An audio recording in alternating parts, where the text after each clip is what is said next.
시민과 함께하는 로컬 인문학 토크쇼 시민의 품격. 오늘은 대구를 벗어나 봤습니다. 저희가 늘 특별한 그 인물을 초대해 왔는데 오늘은 저희가 찾아왔습니다.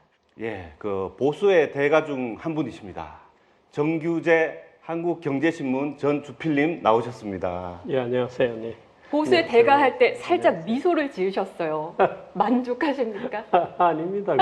그런 말은 과한 말이기 때문에 아하. 부끄럽죠. 그런 말 들을 때마다 무슨 불을 호칭이 부적절하다는 것도 저도 인정은 합니다만은 저승문에 가까워졌나? 그렇게 뭐 또 느끼시는군요. 약간 내가 그렇게 탄탄한 어떤 안석 위에 서 있는 사람인가? 늘 지금도 걱정하고 고뇌하고 아침 생각 다르고 저녁 생각 다르고 그렇죠.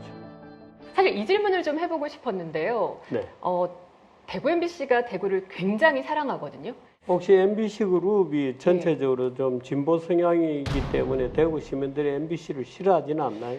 좀 저희가 쓴소리를 약간 듣고 그런- 외롭죠. 그런 것도 있나요? 예. 주필님은 외로웠습니다. 요즘 근데 좀 거기에다가 어떠세요? 예. 저까지 얹어 놓으면은 저 죽일 놈들이다 이렇게 얘기가 나오죠. 대구 분들이 아마 저 싫어할 거예요. 요즘. 대구 네. 시민들이 왜 싫어할까요?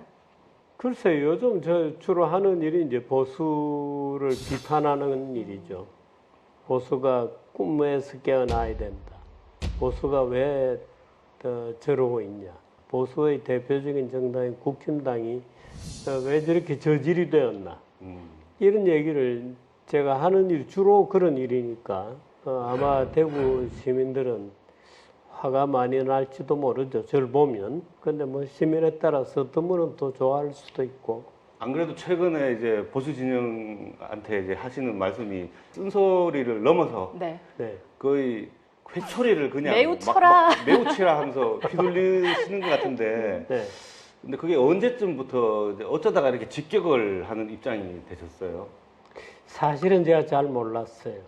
예. 직격을 벌써 오래전에 했었어야 되는데 예. 몰랐죠. 그때는 이런 엉터리 정당이 되어 있는지 공천을 팔아먹듯 하고 이렇게 민주주의를 안 하고 당원들을 완전히 팽개쳐 놓고 있고 당원들을 완전히 무슨 종부리듯 심부름 시키듯 이런 정당인 줄을 잘 몰랐죠. 진즉 알았으면 진즉에 좀 회초리를 쳤어야 되는데 그저 서울에서 그 모습만 보고 그럭저럭 뭐 해나가고 있는 거 아니야 이렇게 생각한 거지 실제로 당이 이렇게 구조적으로 썩어 있는 줄 몰랐죠. 누가 뭐라 그래도 대구 사람들은 그래도 국힘당의 말하자면 양심이다. 국힘당의 센터는 대구의 뿌리를 받고 있다 이렇게 느끼실 거예요. 그런데 그 정당이 대통령 후보를 자율적으로 만들어낼 수 없는 당이고 의원들이나 또는 리더들이 시키는 대로 투표하고 2번 찍어라 그러면 2번 찍고 이번에는 3번 그러면 3번 찍고 그러면서 아주 지독한 보수적 어떤 성향은 그대로 온전하고 있고 이런 당인 줄 잘 모를걸요. 아마 지금 대구의 많은 시민, 당원 또 정치활동을 하는 분들, 국힘당에 속하는 분들은 아직도 그 문제의 심각성을 못 느낄 겁니다. 스스로도 이렇게 몰랐었다고 말씀하시는 게 좀 쉽지 않은 얘기일 것 같은데 그 솔직함에 좀 되게 인상 깊습니다. 저 같은 경우는 윤석열 대통령을 국힘당의 지도자로 또는 차기 대선 후보로 당에서 선출하는 걸 보고 이 당이 왜 이러지? 그 순간. 하고 느끼기 시작했죠. 더군다나 중앙에서 무슨 뭐 조작을 하는지도 모르겠고 지시와 명령에 따라서 또는 밖에서 정당이 아닌 무슨 종교단체 표까지 지금 그거 지키느라고 난리잖아요. 그렇죠. 그러니까 이건 민주정당도 아닌 정당으로 정당인 줄 이제 알게 되는 거죠. 아, 국힘당은 원래 이런 당이었구나 하는 거를 그때 깨닫게 돼요. 여전히 잘 모르는 미몽에 빠져 있는 걸까요? 국힘당의 그 실체에 대해서 계속해서 직격을 하고 계신데도 불구하고 깨달지 않을 겁니다. 예. 국힘당 당원들은 절대로 깨닫지 않겠다고 굳은 결심을 하고 있어요. 그 굳은 결심이 소위 부정선거론이라는 아주 웃기는 편리한 지적인 도구가 있습니다. 모든 문제를 답변이 궁해지거나 불리해지면은 부정선거론으로 편리하게 도망가면 돼요. 사실은 우리는 아무 문제가 없는데 쟤들이 부정선거를 하고 있어. 심지어 윤석열도 부정선거를 통해서 당선이 되었다고 주장을 해요. 시스템 자체를 예. 부정하네요. 윤석열 대통령이 부정선거 아니었으면 한 더 7%, 많은 격차로. 8% 정도 더 예. 많은 격차로 이겼을 건데 쟤들이 부정선거 때문에 겨우 이겼다 이렇게 생각합니다. 그런데 그렇게 생각하면 마음도 편하죠. 하나의 완전한 정만 타도하면 되죠. 그 이후에 다른 모든 논리를 덮어버릴 수 있는 그렇습니다. 아주 편리한 모든 것은 부정선거 때문이야라고 핑계를 대면 되기 때문에 반성도 없고 뭐 개혁도 없고 아무것도 없죠. 인적 쇄신이 있는 것도 아니고 책임을 지는 사람이 있는 것도 아니고 책임져야 될 사람이 나와서 달리고 있고 그렇잖아요. 좀 비난도 또 많이 돌려주시잖아요. 좀 인간적으로 참 이건 타격감이 있다 이런 건 없으세요? 저까지 포기하면 곤란하잖아요. 많은 사람들이 국힘당에 대해서 또는 대구 경북에 대해서 소위 경상도 당에 대해서 포기하고 있거든요. 어차피 안 돼.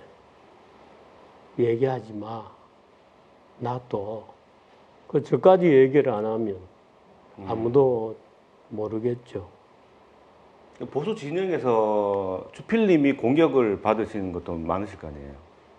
그렇죠. 보수 진영이 주로 공격을 하죠. 요즘은 뭐, 이 소위 진보 진영, 좌파 진영은 제가 그렇게 욕해 주니까 좋죠. 달리 보죠. 예, 달리 보고, 저분은 훌륭한 분이구나, 이렇게 생각하죠. 예, 제가 옛날에, 한미 FTA 뭐 이런 거 가지고 제가 이 백분 토론이라든지 저쪽에 뭐 다른 방송국에 뭐 심야 토론 이런 거 나다닐 때는 뭐 대한민국 좌파들의 공적이었거든요. 근데 지금은 이제 대한민국 우파들의 공적이 되었습니다. 욕 듣는 것도 재밌어요? 재밌어요. 네. 지난 대선에서 국민들은 분명히 선택을 해서 이재명 네. 정부를 출범을 시켰는데 네. 보수는 지난 대선 국민 메시지를 좀 어떻게 읽었어야 됩니까? 보수는 참으로 미스테리한 집단입니다. 미스테리한 집단이고 너무 그 국민들이 당의 결정에 모든 것을 맡겨놓고 있어요. 당에서 어떻게 결정되고 그 결정이 민주적 프로세스를 거쳐서 결정되는지에 깊은 관심이 없어요. 말하자면 경상도 사람답게 선이 굵게 맡겨놨으면 맡겨놓고 믿어야지. 걔들이 결정하면 우리는 따라야지. 밀어주고 하면 되는 거지. 뭐 시시콜콜하게 잘하고 있나 못하고 있나 하고 들여다보고 간섭하고 남자답지 못하게. 그게 경상도 그렇죠. 스타일입니까? 근데 당이 우리가 생각하는 것처럼 그렇게 멋지고 민주적으로 결정하고 있지 않습니다. 김영삼 대통령 이후에 소위 문민화되었잖아요. 문민화된 소위 87년 체제 이후에 당 안에서 자기의 후보를 치고받는 정치 투쟁 속에서 길러낸 사람은 없습니다. 그러네요. 다 밖에서 완세트로 이미 이름이 나고 유명한 사람을 영입해서 세우는 겁니다. 왜 그럴까요? 정당이라 하면 정치인을 길러내는 게 제1사업이거든요. 제2사업은 그 길러낸 정치인을 국민의 리더로서 국민들에게 내놓는 겁니다. 우리가 키운 이 사람은 어때요? 국힘당은 그래 본 적이 없습니다. 밖에서 큰 사람을 우리 당 예. 이름을 빌려줄 테니까 들어오시오. 이번 조기 대선에서도 그러려고 했었죠. 이번에도 한덕수라고 하는 아무 당하고 연고도 없고 그저 이 당 밑에서 총리를 했다는 그 총리는 뭐 저쪽 당에서 총리를 했던 사람이고 그저 이름이 나 있는 사람이니까 영입을 해가지고 김문수를 하루아침에 제쳐버리고 날리고. 쓰겠다고 했던 거죠. 그 똑같은 짓을 하고 있는 거예요. 이 짓을 도대체 누가 하고 있냐? 정치가 문민화되고 군인들이 다 물러갔잖아요. 예. 군인들이 다 물러간 자리를 검사와 판사들이 들어와서 옛날에 군인들이 하던 그 짓을 하고 있는 거예요. 끊임없이 검사, 판사들이 당을 쥐락펴락하는 겁니다. 주물럭거리고 있는 거죠. 그래서 권성동이라든가 뭐 끊임없이 물러나면 또 판검사가 또 들어옵니다. 근데 문제는 대구의 유권자들은 판검사도 안 해본 사람은 국회의원을 시키질 않아요. 예. 그거 못 느끼셨어요? 주필님, 대구에서 국회의원을 하려고 그러면 판검사 정도는 해야 됩니다. 그 말씀을 들으니까 어릴 때 제가 어른들한테 자주 듣던 말이 생각이 납니다. 뭐였어요? 이게 우리는 한나라당이다. 아, 왜 그래요? 그러면 무조건 한나라당이지. 대구에서는 간단해요. 그저 판검사 중에 예. 누구 한 명 공천시키면 그거는 뭐 무조건 되고 그 사람은 당에 와서 말 잘 듣는 이제 동맹군이 되죠. 판검사 당에서 판검사 지도부가 은밀하게 누구를 줄 것인지를 결정을 하고 예. 그러니까 이번에 홍 시장이 선거 잘하고 있다가 윤석열에게 그렇게 아부하고 예.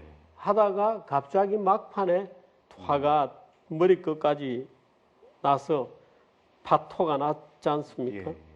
또 그런 짓을 하고 있다고 느낀 거거든요. 당까지 이제 나가버리시고 당 대표를 몇 번씩이나 했던 분이 그러니까 그 본질을 지금 이제 홍 대표는 환멸을 느끼고 때려치우고 나간 거죠. 이재명 정부는 그 윤석열 대통령 지금 전 대통령의 과오와 실책에 의해서 들어선 게 이제 결정적 요인 아니겠습니까? 네. 그리고 나서도 지금 보수 진영에서는 이제 반윤석열 또는 찬윤석열로 지금 갈라져가지고 계속 갈등을 하고 있는데요. 윤석열 전 대통령에 대한 주필님의 평가는 지금 어떠하십니까? 윤석열 대통령은 첫째, 정치를 안 한 사람입니다. 예. 대통령 재임 기간에도 정치를 하질 않았어요. 그 다음에 결정적으로 군대를 동원해서 뭘 해보려고 했네. 아유. 정치판을 새 판을 짜보려고 하는 어린애가 하룻밤에 우리가 어릴 때 공화국을 몇 개씩 지었다 부쉈다 하는 그 짓을 현실에서 군대를 동원해서 하려고 했으니까 예. 저 지경이 되는 건 당연하죠. 현실에서도 정치를 해본 적이 없는 사람입니다. 예. 그러니까 공무원들 완전히 놀렸죠. 그 지금 이제 이재명이 들어와서 챙기니까 요즘 좀 일 좀 하느라고 피곤해해요. 코피를 쏟았다는 얘기도 초기에 네. 많이 들려왔었죠. 단순히 민주당하고 얘기를 안 해서 국회도 한 번도 안 가보고 뭔가 문제가 있으면 국회의원들을 불러가지고 해결하려고 하는 노력을 해본 적이 없는 사람입니다. 윤석열 전 대통령. 윤석열. 네. 예. 법치독재라는 말을 씁니다. 예. 요즘. 법치독재 또는 법독재, 쉬운 말로 검찰독재라는 말을 쓰거든요. 상대를 말하자면 엮어 넣는데 정치를 안 하고 검사들을 동원해서 자기가 같이 정치를 해야 될 상대방을 법망으로 엮어 넣는 거예요. 윤석열 대통령이 지난 몇 년 동안 한 일은 그거밖에 없는 거예요. 그렇죠.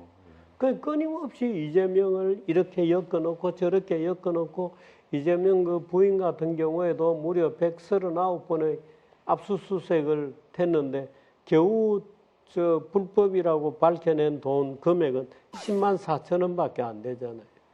정치는 귀찮고 내가 왜 그 사람한테 가서 악수하고 머리 숙이고 나는 그놈 잡아 넣어버리면 끝나는 거다. 이렇게 생각하는. 그 짓을 3년을 넘게 해요. 파렴치한 종북 반국가 세력들을 일거에 척결하고 자유 헌정 질서를 지키기 위해 비상개혁을 선포합니다. 대통령 윤석열을 파면한다.